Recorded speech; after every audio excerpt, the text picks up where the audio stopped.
ദൈവം തോറ്റു തരുന്നത്? யாருக்கு முன்னால் ஆண்டவர் தோல்வியை தழுவி தருகின்றார்? ദൈവം തോറ്റു തരുന്ന ഓരോ വ്യക്തിയെയും தெய்வம் தோல்வி தழுவி தருகிற ஒவ்வொரு நபரும் ദൈവം അനുഗ്രഹിക്കുന്നു. ஆண்டவர் ஆசீர்வதிக்கிறார். ആ വ്യക്തിയുടെ കുടുംബത്തെ അനുഗ്രഹിക്കുന്നു. அவருடைய குடும்பத்தை ஆசீர்வதிக்கிறார். ആ വ്യക്തിയുടെ തലമുറയെ അനുഗ്രഹിക്കുന്നു. அந்த நபருடைய தலைமுறைகளை ஆசீர்வதிக்கிறார். ആ വ്യക്തിയിലൂടെ அந்த நபர்கள் வழியாக തലമുറകൾ അനുഗ്രഹിക്കപ്പെടുന്നു. தலைமுறைகளாக அவர் ஆசீர்வதிக்கிறார். സഹോദര സഹോദരി, சகோதரி, ഈ ഡിവൈൻ ധ്യാന ഇല്ലത്തില് 2013 കൺവെൻഷനിൽ 2013 ആണ്ട് കൺവെൻഷനിൽ ദൈവത്തിന്റെ ഈ അനുഗ്രഹം, ദൈവത്തിന്റെ ആശീർവാദം നീ സ്വീകരിക്കണം. നീ ഏറ്റുകൊള്ള வேண்டும். നിന്റെ കുടുംബം സ്വീകരിക്കണം. കുടുംബം ഏറ്റുകൊള്ള வேண்டும். നിന്റെ തലമുറയിലേക്ക് தலைமுறைகளுக்குள்ளாக ഈ അനുഗ്രഹത്തിന്റെ അഭിഷേകം, இந்த ஆசீர்வாதத்துடைய அபிஷேகம் ഒഴുക്കുവാൻ இது ஊற்ற നിനക്ക് സാധിക്കണം. உன்னால் இயல வேண்டும். Hallelujah, hallelujah, hallelujah. ദൈവം ഏറ്റവും കൂടുതൽ സന്തോഷിക്കുക.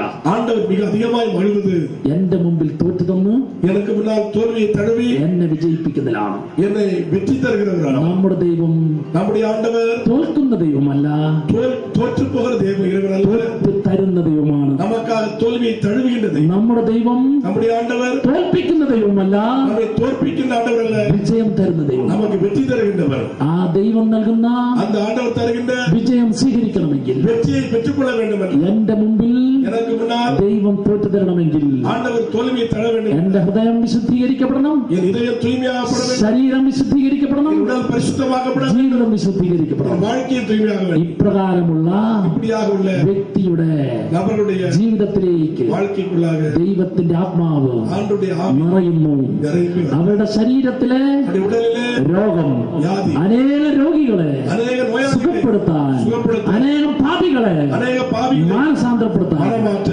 അനേകരെ அநேகரை രക്ഷയിലേക്ക് നയിക്കാൻ மீட்புக்குள்ளாக வழிநடத்த ദൈവം ഉപയോഗിക്കുന്നു.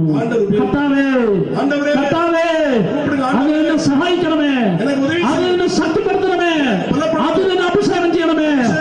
ആഗ്രഹിച്ച് രണ്ട് കരങ്ങൾ ഉയർത്തി എല്ലാവരും ദൈവത്തെ സ്തുതിക്കട്ടെ. Hallelujah, hallelujah. നമ്മുടെ വിശുദ്ധ ബലി അർപ്പിച്ച് പ്രാർത്ഥിക്കുകയാണ്. നാം തിരുപ്പലി ഒപ്പടത്ത് ജപിക്കാൻ പോകുന്നു. നമ്മുടെ 7ാമത് ഡിവൈൻ ബൈബിൾ കൺവെൻഷന്റെ നമ്മുടെ 7ാമത് ഡിവൈൻ ബൈബിൾ കൺവെൻഷനുடைய ഈ 4ാം ദിവസം, இந்த 4ാം ദിനം വിശുദ്ധ ബലി അർപ്പിച്ച് നമുക്ക് വേണ്ടി പ്രാർത്ഥിക്കുകയും തിരുപ്പലി ഒപ്പുകൊടുത്ത് നമുക്ക് ജപിക്കവും വചന സന്ദേശം നൽകുകയും ചെയ്യുന്നത് ഇறைവാർத்தை തരപ്പോകുന്നത് രാമനാഥപുരം സീറോ മലബാർ രൂപതയുടെ രാമനാഥപുരം സീറോ മലബാർ മലമാവട്ടത്തിനുடைய വികാരി ജനറൽ ബഹുമാനപ്പെട്ട മോൺസിഞ്ഞോർ ജോർജ് നരിക്കുഴി അച്ഛനാണ്. ഇത് ബഹുമാനപ്പെട്ട മോൺസിഞ്ഞോർ ജോർജ് നരിക്കുഴി അച്ഛൻ അവர்கள். സ്നേഹമുള്ളവരെ, അൻപാർന്നവர்களே, വിശ്വാസം ഒരു ദൈവദാനമാണ്. നമ്പിക്കൈ ഒരു ദൈവദാനം. നമുക്ക് ഈ വിശുദ്ധ ബലിയിലൂടെ நாம் இந்த திருப்பலி வழியாக ദൈവം ദാനമായി നൽകിയിരിക്കുന്ന വിശ്വാസം, ஆண்டவர் தானமாக கொடுத்திருக்கின்ற நம்பிக்கை നമ്മളെ വർദ്ധിപ്പിക്കണമേ എന്ന് പ്രാർത്ഥിക്കാം. நம்மிலே பெருகச் செய்ய வேண்டும் என்று நாம் ஜெபிப்போம். സ്വർഗത്തിൽ നൽകപ്പെടുന്നില്ലെങ്കിൽ, விண்ணகத்திலிருந்து கொடுக்கப்படவில்லை என்றால் ആർക്കും ഒന്നും സ്വീകരിക്കാൻ കഴിയുകയില്ല. யாராலும் எதையும் பெற்றுக்கொள்ள முடியாது. அதனால் വിശ്വാസത്തോടെ விசுவாசத்தோடு ഈ വിശുദ്ധ ബലിയിൽ, இந்த திருப்பலியில ദൈവമേ, ஆண்டவரே, ഒരു ദാനമായി ஒரு பாடலாக അങ്ങേ വിശ്വാസത്തിന്റെ കൃപ, உம்முடைய விசுவாசத்தினுடைய கிருபை എന്നിലേക്ക് വർഷിക്കണമേ, എന്നിലെ പൊഴിന്തരുളും, ഞങ്ങളിലേക്ക് വർഷിക്കണമേ എங்களுக்குள்ளாக പൊഴിന്തരുളും എന്ന് പ്രാർത്ഥിച്ചുകൊണ്ട് என்று ஜெபித்தவாறு ഈ ബലി, இந்த பலி വിശ്വാസത്തോടെ நம்பிக்கையோடு നമുക്ക് സമർപ്പിക്കാം. நாம் ஒப்புக் கொடுப்போம். ദൈവം അനുഗ്രഹിക്കട്ടെ. ஆண்டவர் ஆசீர்வதிப்பாராக. പിതാവിന്റെയും പുത്രന്റെയും പരിശുദ്ധാത്മാവിന്റെയും നാമത്തിൽ സമാധാനം നിങ്ങളോടുകൂടെ. വിശുദ്ധ ലൂക്ക അറിയിച്ച നമ്മുടെ കർത്താവ് ഈശോ മിശിഹായുടെ പരിശുദ്ധ സുവിശേഷം, അധ്യായം 8, തിരുവചനങ്ങൾ 40 മുതൽ 56 വരെ. லூக்கா எழுதிய நற்செய்தியிலிருந்து வாசகம். அதிகாரம் 8, இறை திரு வசனங்கள் 40 முதல் 56 முடிய. இயேசு നമ്മുടെ സുവിശേഷത്തില് நாம் நற்செய்தி பாகத்தில் ഇന്ന് വായിച്ചു കേട്ട இன்று வாசிக்க கேட்ட വചനഭാഗം இறை வார்த்தை பாகம் ഇതുപോലെ തന്നെയാണ്. இதை போலத்தான் 12 വർഷമായിട്ട് 12 ആണ്ടുകളാக രക്തസ്രാവത്തിലൂടെ ബുദ്ധിമുട്ടിയിരുന്ന, இரத்தப்போக்கினாலே கஷ்டப்பட்டு கொண்டிருந்த, കയ്യിലുള്ള സ്വത്ത് മുഴുവൻ கையில் இருந்த செல்வத்தை சொத்துக்கள் முழுவதையும் ഡോക്ടർമാർക്ക് വേണ്ടി ചെലവഴിച്ച, மருத்துவர்களுக்காக செலவழித்த, മരുന്ന് വാങ്ങി ചെലവഴിച്ച, மருந்து வாங்கி செலவழித்த 12 വർഷമായിട്ട് കഷ്ടപ്പെട്ടിരുന്ന, 12 ஆண்டுகளாக துன்பப்பட்டுக் கொண்டிருந்த, എന്നാലും സുഖപ്പെട്ടിരുന്നത് മാത്രമല്ല, அப்படி இருந்தும் குணமடையவில்லை மட்டும் என்பதல்ல, അവളുടെ രോഗം കൂടിക്കൊണ്ടിരുന്നു. அவளுடைய நோய் அதிகமாகிக் கொண்டே இருந்தது. ആ പാവപ്പെട്ട സ്ത്രീ, அந்த பாவப்பட்ட பெண் അവൾ വിശ്വസിക്കുകയാണ്. அவள் நம்புகிறாள். അവൾ വിശ്വസിച്ചത് യേശുവിനെ തൊടണമെന്നല്ല. அவள் நம்பியது இயேசுவை தொட வேண்டும் என்பது அல்ல. എന്ത് തൊടണമെന്നാണ്? எதை தொட வேண்டும்? യേശുവിന്റെ വസ്ത്രത്തിന്റെ അറ്റത്ത്, இயேசுவினுடைய ஆடையின் விளிம்பை അവിടെയെങ്കിലും എനിക്ക് തൊടാൻ പറ്റണം. அங்காவது நான் தொட வேண்டும். കാരണം ജനക്കൂട്ടം തിങ്ങിത്തിരികയും ஆனால் காரணம் மக்கள் கூட்டம் நெருக்கி യേശുവിനെ ചുറ്റും കൂടി നടക്കുകയാണ്. இயேசுவை சூழ்ந்தவாறு நடந்து கொண்டு ഏതോ ഒരു വിധത്തില് எப்படியாவது അവൾ ആ വലിയ ആഗ്രഹത്തോടെ, அவள் அந்த மிகுந்த ஆவலோடு ആ വിശ്വാസത്തോടെ அந்த விசுவாசத்தோடு ഈശോയുടെ இயேசுவினுடைய വസ്ത്രത്തിന്റെ உடையினுடைய അറ്റത്ത് മാത്രം തൊടാൻ കഴിഞ്ഞു. விளிம்பை மட்டும் தொட முடிந்தது. തൊട്ട ഉടനെ അവൾ വിശ്വസിച്ചതുപോലെ, അവൾ നമ്പിയதைப் போல, അവൾ ആഗ്രഹിച്ചതുപോലെ, അവൾ വിരുമ്പിയதைப் போல അവൾ സുഖപ്പെട്ടു. അവളും ഗുണമടൈந்தாள். Praise the Lord, praise the Lord, praise the Lord, praise the Lord. യേശുവേ നന്ദി, യേശുവേ നന്ദി, യേശുവേ സ്തോത്രം, യേശുവേ സ്തോത്രം. இதுதான் വിശ്വാസത്തിന്റെ കൃപ, നമ്പിക്കയുടെ കൃപை. ഇവിടെ இங்கே ആരാണ് എന്നെ തൊട്ടത് എന്ന് ചോദിച്ചപ്പോൾ, யார் என்னை தொட்டார்கள் என்று கேட்ட பொழுது പത്രോസ് നൽകുന്ന മറുപടി, பேதுரு சொல்லுகின்ற பதில் ബുദ്ധിയുടെ മറുപടിയാണ്. புத்தியினுடைய பதில். കാരണം ഇതുപോലെ കൂട്ടം നിന്നെ തിക്കിത്തിരക്കുമ്പോൾ, இதைப் போல மக்கள் கூட்டத்தினர் உம்மை சூழ்ந்திருக்கும் பொழுது എന്ത് ബുദ്ധിയില്ലാത്ത ചോദ്യമാണ്, என்ன புத்தியில்லாத கேள்வி அது? നീ ചോദിക്കുന്നത് ഗുരുവേ, நீ கேட்கிறாய் குருவே എന്ന് പത്രോസ് ചോദിക്കുകയാണ്. என்று பேதுரு கேட்கிறார். ജനക്കൂട്ടം മുഴുവൻ തിക്കിത്തിരിക്കുകയല്ലേ, மக்கள் கூட்டம் உம்மை சூழ்ந்திருக்கிறதே. പത്രോസിന്റെ ആൻസർ വളരെ ബുദ്ധിപൂർവമാണ്. പേതുരുവിനുடைய பதிலும் மிகவும் புத்திபூர்வமாகத்தான். പലപ്പോഴും നമ്മൾക്കും ഇത് തന്നെയാണ് സംഭവിക്കുന്നത്. பல வேளைகளிலும் நமக்கும் இதுதான் நிகழுகிறது. പ്രാർത്ഥിക്കാനായിട്ടും ജപിപ്പதற்காகவும் ധ്യാനിക്കാനായിട്ടും ധ്യാനിப்பதற்காகவும் ഒക്കെ നമ്മൾ വരുമ്പോൾ, നാം വരുമ്പോൾ, പ്രാർത്ഥിക്കുമ്പോൾ, ജപിക്കുമ്പോൾ, അപേക്ഷിക്കുമ്പോൾ, കേൾക്കുമ്പോൾ, ദൈവത്തെ സ്തുതിക്കുമ്പോൾ, ആണ്ടവരെ സ്തുതിക്കും பொழுதெல்லாம் നമ്മളൊക്കെ ബുദ്ധി കൊണ്ടാണ് ദൈവത്തെ സ്തുതിക്കുന്നത്. നാം ബുദ്ധിയിനാൽ ആണ്ടവരെ സ്തുതിத்துக் கொண்டிருக்கிறோம். അനുസൃതമായിട്ടാണ് പ്രാർത്ഥിക്കുന്നത്. ബുദ്ധിക്ക് ഏറ്റവാறு നാം ജപിத்துக் കൊണ്ടിരിക്കുന്നു. വിശ്വാസത്തിന് അനുസൃതമായിട്ട്, വിശ്വാസത്തെ ഏറ്റവാறு പലപ്പോഴും നമുക്ക് പ്രാർത്ഥിക്കാൻ കഴിയുന്നില്ല. പല വേളകളിലും നമ്മൾ ജപിക്ക முடிவது இல்லை. അതുകൊണ്ട് அதனால ദൈവത്തിന്റെ അനുഗ്രഹം, ആണ്ടവരുടെ ആശീർവാദം വിശ്വാസത്തിന്റെ കൃപയായി, നമ്പിക്കയുടെ കൃപയാക നമുക്ക് ലഭിക്കുന്നില്ല, നമുക്ക് கிடைப்பதுமில்லை. അതുകൊണ്ട് அதனால் നമ്മുടെ ബുദ്ധി ദൈവത്തിന് അടിയറ വെക്കണം, ആണ്ടവർക്ക് സമർപ്പിക്ക வேண்டும்.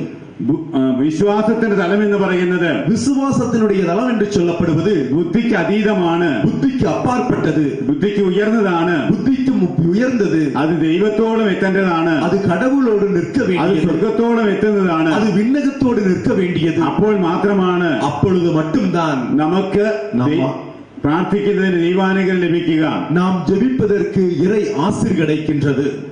ഇത് മാത്രമല്ല, സുവിശേഷത്തിൽ നമ്മള് இது மட்டுமல்ல, நற்செய்தியிலே நாம் ധാരാളം സംഭവങ്ങൾ പരിശോധിച്ചാലും, அநேக சம்பவங்களை நாம் பரிசோதித்து பார்த்தாலும் ഇത് തന്നെയാണ് കാണുക. இதைத்தான் நம்மால் பார்க்க முடியும். വിശ്വസിക്കുന്നവരാണ് അനുഗ്രഹം പ്രാപിക്കുന്നത്. நம்புகிறவர்கள் மட்டும்தான் ஆசீர்வாதத்தை பெற்றுக் கொள்கிறார்கள். വീണ്ടും പറയുന്നു, மீண்டும் சொல்லப்படுகிறது, വിശ്വസിക്കുന്നവർ മാത്രമാണ് நம்புகிறவர்கள் மட்டும்தான் ദൈവത്തിന് അനുഗ്രഹം പ്രാപിക്കുന്നത്. ஆண்டவருடைய ஆசீரை பெற்றுக் கொள்கிறார்கள். വിശ്വസിക്കുന്നവർ മാത്രമാണ് விசுவசிப்பவர்களுக்கு மட்டும்தான் സുഖപ്പെടുന്നത്, நலம் பெறுகிறார்கள். വിശ്വസിക്കുന്നവർക്ക് മാത്രമാണ് விசுவசிக்கிறவர்கள் மட்டும்தான் ദൈവത്തിന്റെ ശക്തിയും കൃപയും കിട്ടുക, ஆண்டவருடைய சக்தியும் கிருபையும் கிடைக்கிறது. ഇന്ന് വായിച്ചു കേട്ട സുവിശേഷ സംഭവത്തില്, இன்று வாசிக்க கேட்ட நற்செய்தி பாகத்திலே ജായിറോസിന്റെ ഏക മകളും ஜாயிரோசுடைய ஒரே மகளும் സുഖപ്പെട്ടത് நலமடைந்தது അല്ല, മരിച്ച കുട്ടി കുട്ടി ഉയർക്കപ്പെട്ടത്. அந்த இறந்த குட்டி இறந்த சிறுமி உயிர்த்தெழுக்கப்பட்டது വിശ്വാസം കൊണ്ടാണ്. விசுவாசத்தினால் தான். മരിച്ചു എന്ന് மரித்தது என்று കുട്ടി യേശുവിനെ അറിയിക്കുമ്പോൾ இயேசுவை அவர்கள் அறிவிக்கும் பொழுது യേശു പറയുന്നത് ശ്രദ്ധിക്കുക. இயேசு சொல்வதை கவனியுங்கள். 50-ാം വാക്യത്തില് 50வது வார்த்தையில் ഭയപ്പെടേണ്ട, பயப்படாதே, വിശ്വസിക്കുക മാത്രം ചെയ്യുക.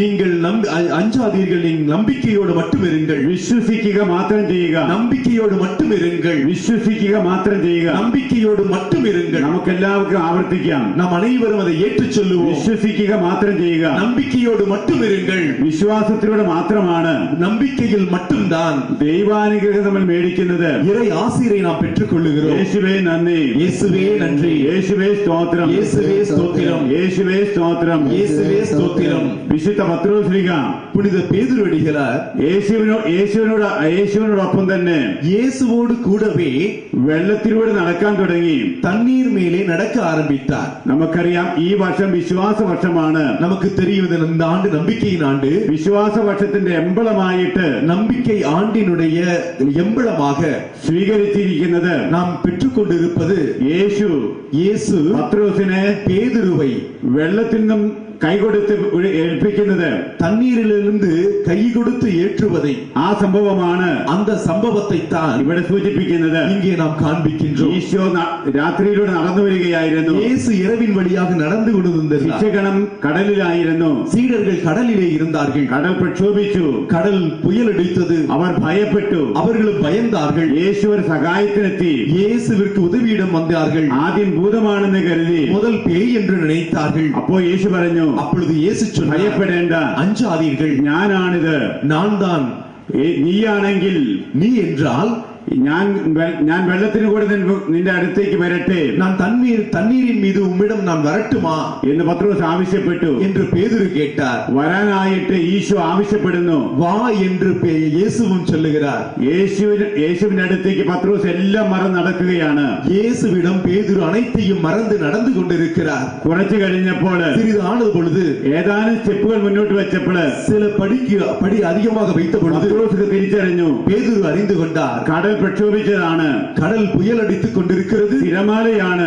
அதிக அலை அடிக்கிறது. ഞാൻ നടക്കുന്ന വെള്ളത്തിന് മീതുകൂടെയാണ്. நான் நடப்பது தண்ணீரின் மீதுதான். അവന്റെ ശ്രദ്ധ, அவனுடைய கவனம் ബുദ്ധിയിലേക്ക് പോയപ്പോൾ, புத்திக்கு சென்ற பொழுது, ബുദ്ധി കൊണ്ട് ആലോചിച്ചപ്പോൾ, புத்தியினால் அவன் சிந்தித்த பொழுது വിശ്വാസം കുറഞ്ഞുപോയി. நம்பிக்கை குறைந்தது. യേശുവിൽ ശ്രദ്ധിച്ചതിനേക്കാൾ, இயேசுவை கவனிப்பதை விட மேலாக, യേശുവിനെ വിശ്വസിച്ചതിനേക്കാൾ, இயேசுவை விசுவசிப்பதை விட மேலாக, യേശുവിനെ ആശ്രയിച്ചതിനേക്കാൾ, இயேசுவை அணுகியதை விட மேலாக, புத்தியிலும் വെള്ളത്തിലും തന്നിലുമൊക്കെ ചിന്തിച്ചു. தன்னிலும் அவன் சிந்தித்தான். എന്തുണ്ടായി? என்ன உண்டானது? പത്രോസ് ഉടനെ താഴ്ന്നുപോയി. பேதுரு உடனே கீழே போனார். യേശുവേ എന്നെ രക്ഷിക്കണമേ എന്ന്, இயேசுவே என்னை காப்பாற்றும் என்று പത്രോസ് കരഞ്ഞു. பேதுரு அழுதார். കേണപേക്ഷിച്ചു. அவரிடம் கேட்கிறார். ഈശോ കൈകൊടുത്ത് ഉയർത്തി. இயேசு கைபிடித்து உயர்த்தினார். അപ്പോൾ പറഞ്ഞു, அப்பொழுது சொன்னார், അല്പവിശ്വാസി, நம்பிக்கை குன்றியவனே, അല്പവിശ്വാസി, நம்பிக்கை നീ குன்றியவனே, എന്തിനു ഭയപ്പെട്ടു? நீரே அஞ்சினீர். അതുകൊണ്ട് പ്രിയമുള്ളവരെ, அதனால் பிரியமானவர்களே, പലപ്പോഴും നമ്മുടെ വിശ്വാസക്കുറവാണ് பல வேளைகளிலும் நம்முடைய நம்பிக்கையின் குறைவு காரணமாகத்தான் നമുക്ക് ദൈവാനുഗ്രഹം ലഭിക്കാത്തത്. நமக்கு ஆண்டவருடைய ஆசீர்வாதம் கிடைக்காமல் போவது. വിശ്വാസത്തിന്റെ ഒരു വലിയ പ്രതിസന്ധി, விசுவாசத்தினுடைய ஒரு பெரிய சூழ்நிலை, ദൈവാനുഗ്രഹം വിശ്വാസത്തിലൂടെ നമുക്ക് ലഭിക്കാത്തതിന്റെ ഒരു കാരണം, இறை ஆசீர் நமக்கு கிடைக்காததன் காரணம் நம்பிக்கை குறைவு. പലപ്പോഴും നമ്മൾ ചിന്തിക്കുന്നത്, பல வேளைகளிலும் நாம் சிந்திப்பது നമ്മുടെ ചെറിയ ബുദ്ധി അനുസരിച്ചാണ്. நம்முடைய இந்த சிறிய புத்தியை நினைத்துக் கொண்டுதான் അത് വെച്ച് നമ്മൾ അളക്കുന്നു. அதை வைத்து நாம் அளக்கிறோம். അതിന്റെ കണ്ണുകളിലൂടെ നമ്മൾ കാണുന്നു. அதன் கண் வழியாக நாம் பார்க்கின்றோம். അപ്പോൾ ദൈവത്തെ ദൈവമായിട്ട് കാണാൻ കഴിയില്ല. அப்பொழுது கடவுளை கடவுளாக பார்க்க முடியாது. ദൈവശക്തിയോടെ കാണാൻ കഴിയില്ല. இறை சக்தியோடு நம்மால் பார்க்க முடியாது. ദൈവത്തിനെല്ലാം സാധ്യമാണെന്ന് മനസ്സിലാക്കാൻ കഴിയില്ല. ஆண்டவரால் அனைத்தும் கூடும் என்று நம்மால் பார்க்க முடியாது. അതിനാൽ നമ്മൾ അനുഗ്രഹം പ്രാപിക്കുന്നില്ല. அதனால் நாம் ஆசீரை பெற்றுக்கொள்ள முடிவதில்லை. അതിനാൽ നമ്മൾ അനുഗ്രഹം പ്രാപിക്കണമെങ്കിൽ, அதனால் நாம் ஆசீர்வாதத்தை பெற்றுக்கொள்ள வேண்டும் என்று ദൈവത്തെ നമ്പിക്ക வேண்டும். ஆண்டவரிடம் நம்பிக்கை வேண்டும். നമ്പിക്കുക എന്ന വാക്ക് நம்பிக்கை என்ற வார்த்தை തമിഴ് ഭാഷയിലെ തമിഴ് ഭാഷയിലെ വാക്ക് தமிழ் மொழியினுடைய நம்பிக்கை என்ற வார்த்தை അതാണ് ശരി, அதுதான் சரி. അത് ദൈവത്തിൽ ആശ്രയിക്കലാണ്. அது ஆண்டவரிடம் அணுகுவது என்பது, it is in trust in God. ஆண்டவரிடம் நம்பிக்கை கொள்வது, അതാണ് വിശ്വാസം. அதுதான் விசுவாசம். ദൈവത്തിന് എല്ലാം സാധ്യമാണ്. ஆண்டவரால் அனைத்தும் கூடும். അതിനാൽ ദൈവം എനിക്ക് വേണ്ടി ചെയ്യും. ஆண்டவர் எனக்காக செய்வார். എന്റെ ജീവിതത്തിൽ ഇടപെടും. என்னுடைய வாழ்க்கையிலே தலையிடுவார். രോഗത്തിൽ ഇടപെടും. என்னுடைய நோய்களிலே தலையிடுவார். പ്രശ്നത്തിൽ ഇടപെടും. என்னுடைய கட்டுக்களிலே സാമ്പത്തിക ബുദ്ധിമുട്ടിൽ ഇടപെടും. என்னுடைய பொருளாதார பிரச்சனைகளிலே தலையிடுவார். എല്ലാ പ്രശ്നങ്ങളിലും ഇടപെടും. எல்லா பிரச்சனைகளிலும் தலையிடுவார். ദൈവമാണ്.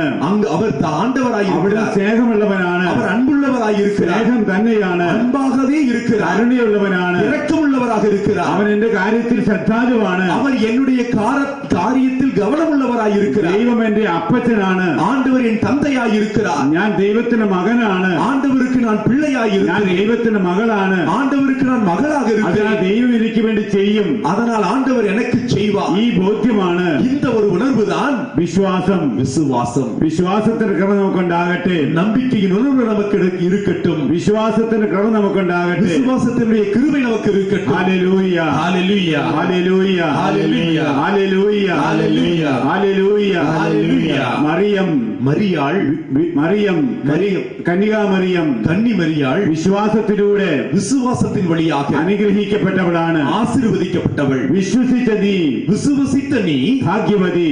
பாக்கியமுள்ளவள். വിശ്വസിച്ച നീ விசுவசித்த நீ ഭാഗ്യവതി. பாக்கியமுள்ளவள். എലിസബത്ത് எலிசபெத்து മറിയത്തോട് പറഞ്ഞതാണ്. மரியாளிடத்திலே சொன்னது. കാരണം സക്രിയായോടും മാലാക പറഞ്ഞു, சக்கரியாவிடத்திலே வானதூதர் சொன்னார், നിനക്കൊരു പുത്രൻ, உனக்கு ஒரு மகன், നിന്റെ ഭാര്യ ഏലിയാശുവായി പിറക്കും, உன்னுடைய மனைவி எலிசாவுக்கு பிறக்கும்.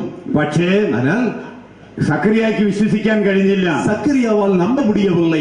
മറിയം വിശ്വസിച്ചു. மரியாள் விசுவசித்தாள். ഇതെങ്ങനെ സംഭവിക്കുമെന്ന് മറിയം ചോദിച്ചപ്പോൾ இது எப்படி நிகழும் என்று மரியாள் கேட்டபொழுது മാലാക വെളിപ്പെടുത്തി, வானதூதர் சொன்னார், പരിശുദ്ധാത്മാവ് നിന്റെ മേൽ ഇറങ്ങി വരും, பரிசுத்த ஆவியானவர் உன் மீது இறங்கி வருவார், ദൈവത്തിന്റെ ശക്തി നിന്നിൽ ആവസിക്കും, ஆண்டவருடைய வல்லமை உன்னிலே நிழலிடும், ആകയാൽ നിന്നിൽ നിന്നും அப்பொழுது உன்னிடமிருந்து ദൈവപുത്രൻ இறை மைந்தன் പരിശുദ്ധൻ ജനിക്കും. பரிசுத்தர் பிறப்பார். ദൈവത്തിന് ഒന്നും അസാധ്യമല്ല. ஆண்டவரால் கூடாதது ஒன்றுமில்லை. മറിയം വിശ്വസിച്ചു. மரியாள் நம்பினாள். അതിനാൽ അവൾ അനുഗ്രഹീതയായി. அதனால் அவள் ஆசீர்வதிக்கப்பட்டவளாக, സ്ത്രീകളിൽ അനുഗ്രഹീതയായി, பெண்களுக்குள் ஆசீர்வதிக்கப்பட்டவளாக, ദൈവത്തിന്റെ അമ്മയായി, ஆண்டவருடைய தாயாக இருந்தாள். സകല തലമുറകളാലും சகல தலைமுறைகளாலும் വാഴ്ത്തപ്പെടുന്നവളായി, வாழ்த்தப்படுகிறவரானாள். അതുകൊണ്ട് அதனால നമ്മളും വിശ്വസിക്കണം. நாமும் நம்ப வேண்டும். മറിയത്തെ പോലെ വിശ്വസിക്കണം. மரியத்தை போல நம்பிக்கை கொள்ள வேண்டும். ഔസേപ്പിതാവിനെ പോലെ വിശ്വസിക്കണം. யோசேப்பை போல நம்பிக்கை கொள்ள வேண்டும். നാൻസി മേരി, ഹസ്ബൻഡിന്റെ പേര് ജോസഫ്. ഇവര് ഹൈന്ദവരായിട്ടിരുന്നവരാണ്. இவர்கள் ஹிந்துவாக இருந்தவர்கள். ഇവര് വിവാഹം കഴിഞ്ഞ് 7 വർഷമായിട്ടും കുഞ്ഞില്ലായിരുന്നു. திருமணம் முடிந்து 7 ஆண்டுகளாயும் குழந்தை இல்லாமல் இருந்தார்கள். ഇവർ യേശുക്രിസ്തുവിന്റെ വിശ്വാസത്തിലേക്ക് വരുന്നു. இவர்கள் இயேசு கிறிஸ்துவனுடைய விசுவாசத்திற்குள்ளாக வருகிறார்கள். ഇവർ മാമോദിസ സ്വീകരിച്ചു, ஞானஸ்தானத்தை பெறுகிறார்கள். ഇവിടെ എല്ലാ വെള്ളിയാഴ്ചകളിൽ നടക്കുന്ന ബൈബിൾ കൺവെൻഷനിൽ വന്ന് പ്രാർത്ഥിക്കുമായിരുന്നു. இங்கே வந்த எல்லா வெள்ளிக்கிழமைகளிலும் பைபிள் கன்வென்ஷனுக்கு வந்து ஜெபித்துக் கொண்டிருப்பார்கள். അതുപോലെ ഈ മകള് ഇവിടെ മധ്യസ്ഥ പ്രാർത്ഥനയ്ക്ക് വരുമായിരുന്നു. அதே போல இந்த மகள் பரிந்துரை ஜெபத்திற்கும் வருவார்கள். എന്നും വന്ന് കണ്ണീരോടെ പ്രാർത്ഥിക്കുമായിരുന്നു. என்றும் வந்து கண்ணீரோடு ஜெபித்துக் கொண்டிருந்தார்கள். വെള്ളിയാഴ്ച കൺവെൻഷനിൽ പങ്കെടുത്ത് പ്രാർത്ഥിക്കുമായിരുന്നു. வெள்ளிக்கிழமைகளை கன்வென்ஷன்ல பங்கேற்று ஜெபித்துக் கொண்டிருந்தார்கள். കുഞ്ഞുങ്ങളില്ലാത്ത ഈ ദമ്പതികൾക്ക് குழந்தைகள் இல்லாத இந்த தம்பதியர்களுக்கு ദൈവം ഒരു ആൺകുഞ്ഞിനെ നൽകി അനുഗ്രഹിച്ചിരിക്കുകയാണ്. ஆண்டவர் ஒரு ஆண் குழந்தையை கொடுத்து ஆசீர்வதிக்கிறார். കുഞ്ഞിന്റെ പേര് ക്രിസ്റ്റോ എന്നാണ് കുഞ്ഞിന് പേര് ഇട്ടിരിക്കുന്നത്. கிறிஸ்டோ என்று குழந்தைக்கு பெயர் கொடுத்திருக்கிறார். Praise the Lord. Praise the Lord. ദൈവം ചെറിയ അനുഗ്രഹങ്ങൾക്ക് നമുക്ക് നന്ദി പറയാം. ஆண்டவர் கொடுத்த ஆசீர்வாதத்திற்கு நன்றி சொல்லுவோம். സ്നേഹമുള്ള സഹോദരി സഹോദരന്മാരെയും അൻപുള്ള സഹോദര സഹോദരികളെ, ജൂബിൽ ഡിവൈൻ ധ്യാന കേന്ദ്രത്തിൽ കൺവെൻഷന് സംബന്ധിക്കുക എന്നുള്ളത് വലിയൊരു ആനന്ദമുള്ള കാര്യമാണ്. டிவைன் தியானத்திலே கன்வென்ஷனிலே கலந்து கொள்வது என்று சொன்னால் மிகுந்த மகிழ்ச்சியான ஒரு காரியம். എന്തോ കോയമ്പത്തൂര് ധ്യാന ഇല്ലം എന്ന് കേൾക്കുമ്പോൾ என்னமோ கோயம்புத்தூர் தியான இல்லம் என்று கேட்கும்போது സ്വന്തം ഭവനത്തിലേക്ക് വരുന്ന ഒരു പ്രതീതി. சொந்த வீட்டிற்கு வருகின்ற ஒரு அனுபவம். Praise the Lord. Praise the Lord. Hallelujah. Hallelujah. Hallelujah. Hallelujah. പരിചിത മുഖങ്ങള് വളരെയധികമുണ്ട്, அறிமுகமான முகங்கள் நிறைய உண்டு. എന്നാലും ചില മുഖങ്ങളൊക്കെ അപരിചിതങ്ങളാണ് താനും. ஆனால் சில முகங்கள் எனக்கு தெரியாத சில முகங்களும் உண்டு. Praise the Lord. Praise the Lord. Hallelujah. Hallelujah. അപരിചിത മുഖങ്ങളെ കാണുമ്പോഴാണ് ആനന്ദമേറെ. அறிமுகமான முகங்களை பார்க்கும்போது மகிழ்ச்சி அதிகமாய் வருகின்றது. അതെന്തുകൊണ്ടാണ്? அது எதனால? ധ്യാന കേന്ദ്രം വളർന്നു എന്നതിന്റെ അടയാളം. தியான இல்லம் வளர்ந்து விட்டது என்பதற்கு அடையாளம். Praise the Lord. Praise the Lord. Hallelujah. Hallelujah. ഒരു വലിയ അച്ഛൻ ഇവിടെ ഉള്ളതുകൊണ്ട്, ஒரு பெரிய சாமியார் இங்க இருக்கிறதுனால. അതാരാണ്? அது யாரு? ആരാണ്? ആ ഒരു വലിയ അച്ഛൻ ഇവിടെ കാണുന്ന ചെറുതാണെങ്കിൽ பார்க்கும்போது ஒரு சின்னதா இருப்பார். ഒരു വലിയ അഭിഷേകമുള്ള വൈദികനുള്ളത് കൊണ്ട്, ஒரு பெரிய அபிஷேகமுள்ள குருவானவர் இருப்பதனாலே ഡിവൈൻ ധ്യാനയിലും അങ്ങ് വളരെയാണ്. டிவைன் தியான இல்லம் வளர்கின்றது. തമിഴ്നാട് മുഴുവനെയും കീഴടക്കുമാർ ഇതങ്ങ് വളരട്ടെ. தமிழ்நாடு முழுவதும் எல்லாம் பெற்றுக்கொள்ளத்தக்கதான் இது வளரட்டும். ഹല്ലേലൂയ. ஹல்லேலூயா. ഈ കൺവെൻഷനെ ദൈവകരങ്ങളിലേക്ക് സമർപ്പിച്ചുകൊണ്ട് இந்த கன்வென்ஷனை தேவ கரங்களில் ஒப்படைத்து അത്ഭുത അടയാളങ്ങളിലൂടെ ഇതിനെ സ്ഥിരീകരിക്കണമെന്ന് പ്രാർത്ഥിക്കുക. அற்புத அடையாளங்கள் வழியாக இதை வெளிப்படுத்த வேண்டும் என்று நாம் ஜெபிப்போம். വിശ്വസിക്കുന്നവരോടുകൂടെ അടയാളങ്ങൾ ഉണ്ടായിരിക്കും. விசுவாசிக்கிறவர்கள் நடுவே அடையாளங்கள் உண்டாகும். അപ്പൊ അതുകൊണ്ട് വലത് കരന്ന് ഉയർത്തിപ്പിടിക്കുക. அதனால் வலது கரங்களை உயர்த்தி பிடியுங்கள். വിശ്വസിക്കുന്നവരോടുകൂടെ അടയാളങ്ങൾ ഉണ്ടായിരിക്കും. விசுவாசிக்கிறவர்கள் வழியாக அடையாளங்கள் உண்டாகும். ഒരു ഹാലലൂയ പറഞ്ഞ്, ഇവരോടുകൂടെ விசுவாசிக்கிறவர்களுடைய நடுவே അടയാളങ്ങൾ ഉണ്ടായിരിക്കുമെന്ന அடையாளங்கள் இருக்கும் என்று വാഗ്ദാന വചനപ്രകാരം வாக்குறுதி வார்த்தையின்படி ഈ കൺവെൻഷനിൽ இந்த கன்வென்ஷனில் എനിക്കും ഒരു അടയാളം തരണേ എന്ന് പ്രാർത്ഥിക്കുക. எனக்கு ஒரு அடையாளம் தாரும் என்று ஜெபிக்க வேண்டும். എനിക്കും ഒരു അടയാളം തരണമേ എന്ന് പ്രാർത്ഥിക്കുക. எனக்கும் ஒரு அடையாளத்தை தாரும் என்று ஜெபிக்க வேண்டும். അപ്പോ കരങ്ങൾ ഉയർത്തിപ്പിടിച്ച്, அப்ப கரங்களை உயர்த்தி பிடியுங்கள். ഒന്ന് കണ്ണുകൾ മൃദുവായിട്ട് അടച്ച്, ஒன்று கண்களை நல்ல ஆழமாக போடுங்கள். നീ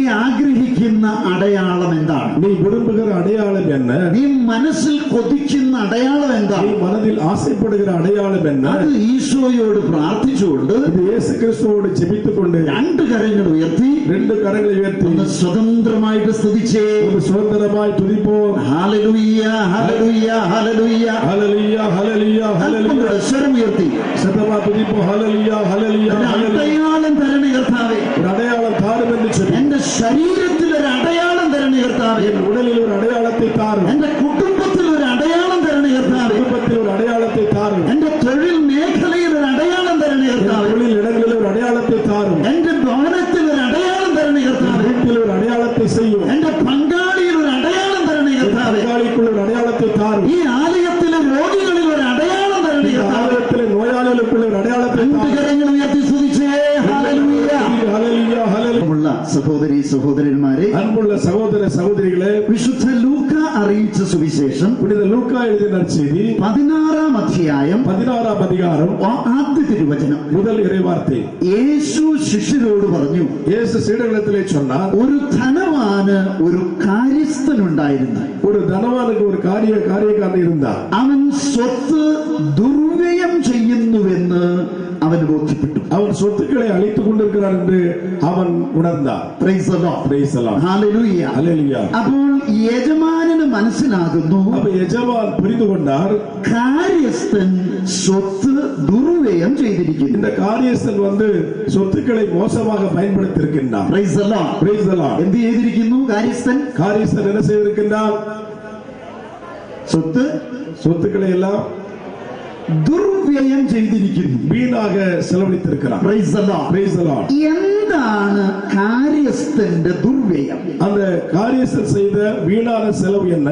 എന്തായിരുന്നു അവന്റെ ദുർവ്യയം എന്ന് തിരുവചനത്തിലൂടെ നമ്മൾ കണ്ടെത്താൻ പോവുക. அவன் வீணாக எப்படி செலவழித்தார் என்பதை குறித்து நான் கண்டுபிடிக்க போகின்றோம். Praise the Lord. Praise the Lord. എല്ലാവരും നിവർന്നിരുന്നോ? எல்லாரும் നേരായിരുங்க. കസേരയിലാണെങ്കിലും നട്ടിലൊക്കെ നിവർത്തിയിരിക്കുക. நாற்காலியில் இருந்தால் நேரா உட்காருங்க. Praise the Lord. Praise the Lord. Hallelujah. Hallelujah. എന്താണ് കാര്യസ്ഥന്റെ ദുർവ്യയം? இந்த காரியஸ்தனுடைய வீணான செலவு என்ன? അവന്റെ ദുർവ്യയത്തെ കുറിച്ച് തിരുവചനം പറയുകയാണ്. அவனை பற்றி வேதவசனம் இப்படி சொல்கிறது. ലൂക്കാ സുവിശേഷത്തിൽ லூக்கா நற்செய்தியிலே 15-ാമത്തെ അധ്യായത്തിൽ 15ஆம் அதிகாரத்தில் ഒരു ധൂർത്തപുത്രനെ കുറിച്ച് പറയുന്നുണ്ട്. ஒரு கெட்ட குமாரனை குறித்து சொல்லுகின்றது. അവനും സ്വത്ത് ദുർവ്യയം ചെയ്തവനാണ്. அவனும் சொத்தை வீணாக செலவழித்தவன். പക്ഷെ അവന്റെ ദുർവ്യയവും ஆனால் அவனுடைய வீணான செலவும் കാര്യസ്ഥന്റെ ദുർവ്യയവും തമ്മിൽ அந்த காரியസ്ഥனுடைய வீணான செலவும் തമ്മിൽ ഒരു വ്യത്യാസമുണ്ട്. ஒரு வித்தியாசம் உண்டு. Praise the Lord. Praise the Lord. ധൂർത്തപുത്രൻ എന്ത് ചെയ്തു? கெட்ட குமாரன் என்ன செய்தான்? അവന്റെ സമ്പത്ത്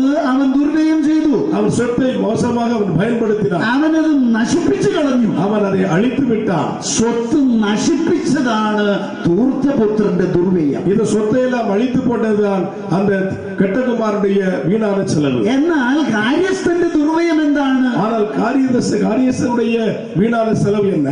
യജമാനന് നൽകാനുള്ളത് നിഷേധിച്ചതാണ് അവന്റെ ദുർവ്യയം. இதோ எஜமானன் கொடுக்க வேண்டியதை கொடுக்காமல் போனதுதான் அவனுடைய வீணான காரியம். മനസ്സിലായവര് ഹല്ലേലൂയ പറഞ്ഞ് புரிந்து கொண்டவர்களுக்கு அல்லேலூயா சொல்லுங்க.